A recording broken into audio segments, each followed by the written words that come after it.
Hello everyone and welcome your faces to another Poppy Playtime theory video, and in this video of course we're going to be talking about why Kissy Missy did not attack us at that specific moment in chapter 2. And of course you guessed it, this video is going to contain spoilers, so if you haven't already played it I highly suggest you go do that. Or if you are happy just watching the content, then stick around, we've got a good one. But of course, I wouldn't be a YouTuber if I didn't ask you to hit that subscribe button if you do like Poppy Playtime theories and content, because that's what we do on this channel, as well as many other things. And it also would really help me too. And speaking of helping me, we also have a referral link in the description below, so if you do head over to the Poppy merch store at any point, be sure to help myself out and use the link below and also the code Itsjustjord for 10% off. Anyway, shameless self-promotion out of the way, let's get into this video. So let's briefly recap how we got to this moment for the viewers that haven't yet played or just need a little bit of a reminder. So after facing the little Huggy buddies in the small game where you need to keep them at bay, we make our way up to some spiraling stairs, and at the top of the stairs we see an interactable cardboard cutout of Candy Cat. After pressing this for a torturous amount of time for Candy Cat, you find yourself walking into what appears to be a back room for where they might do maintenance and a few air controls. In short, an area that's basically for the staff. But while you're walking through this area, you hear a sound. A very unique sound. It's quite startling. And as you drop down, you're introduced to the next puzzle that involves Barry, the cart.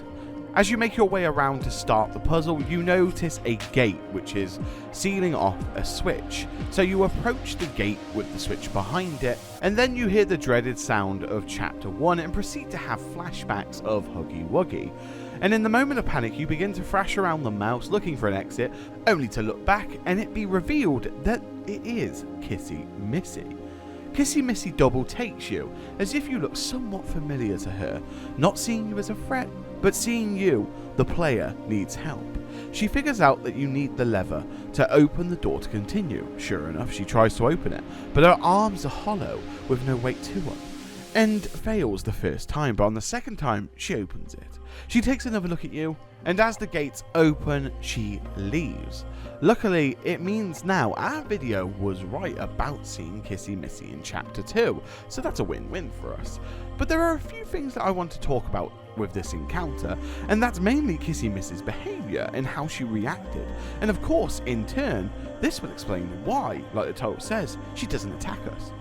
So of course, to understand Kissy Missy, we first need to understand her counterpart, Huggy Wuggy. And as we've recently just learned, Experiment 1170.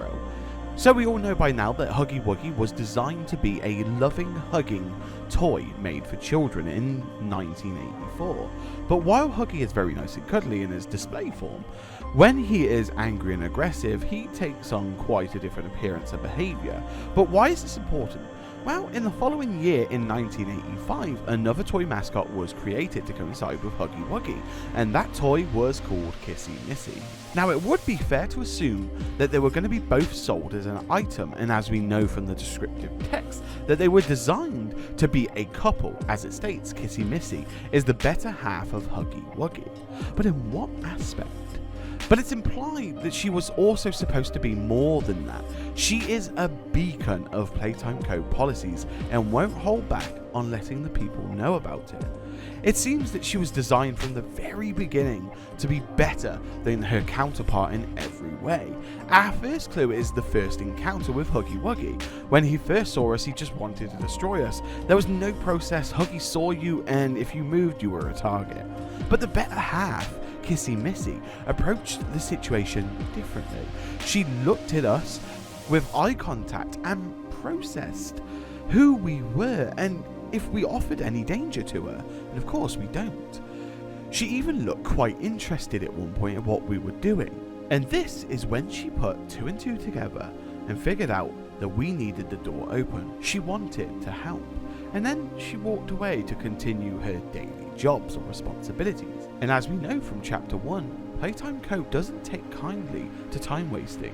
So it begs the question, does Kissy Missy even have an attacking model or a different appearance when trying to destroy something or someone? Is she even capable of it? Would it be breaking policies if she tried? Perhaps she is the one keeping some sort of order in the factory to the best of her abilities. Perhaps she's even the one keeping some of the smaller mascots at bay, like Catbee. And this could be why part of the factory is littered with toys with blood. Perhaps she's the one stopping the smaller toys from leaving or not following the company's policies. Who knows? But what we do know is that Kissy Missy is different. And by that I mean I think we're going to see Kissy Missy more and more in the coming chapters. I even think that Kissy Missy is going to be a mascot that saves us quite a few more times, because it's the way she's designed. She's there to care, to uphold the policies, and considering she was created in 1985, long before Playtime Co.'s practices and ethics were thrown out the window, perhaps she was a failsafe of some sort. Or better still, perhaps she was designed with the moral intent to be good. As we know from the majority of Playtime Co.'s past attempts at this kind of creation, they've all gone south in some way because they couldn't control them, and thus this is why Playtime Co. is in the state it is in currently. But it is safe to say that Kissy Missy is doing exactly what she's supposed to be doing, the opposite of Huggy Wuggy and caring for us, the player. But who knows how long this will last, because as of yet we don't know if she's working on her own or working with someone like Poppy. And then we've also got to be cautious of the fact that something is going to push Kissy Missy over the edge to hurt us maybe. Maybe we'll have to find out in Chapter 3. But with that being said, thank you so much for watching this Poppy Playtime Chapter 2 theory video. I currently, as of writing the script, have 5 more videos coming in the next few days. So if you want to know when they become live, make sure you hit subscribe, as it really helps me and the channel out quite a bit. And also liking the video will do that also. And leave a comment below, let me know what you think, because I would love to hear your opinions. But as usual, with that being said, have a lovely morning, day or night, wherever you are on this earth. I wish you the best of luck, stay safe, and I'll see you all in the next fairy video. Bye!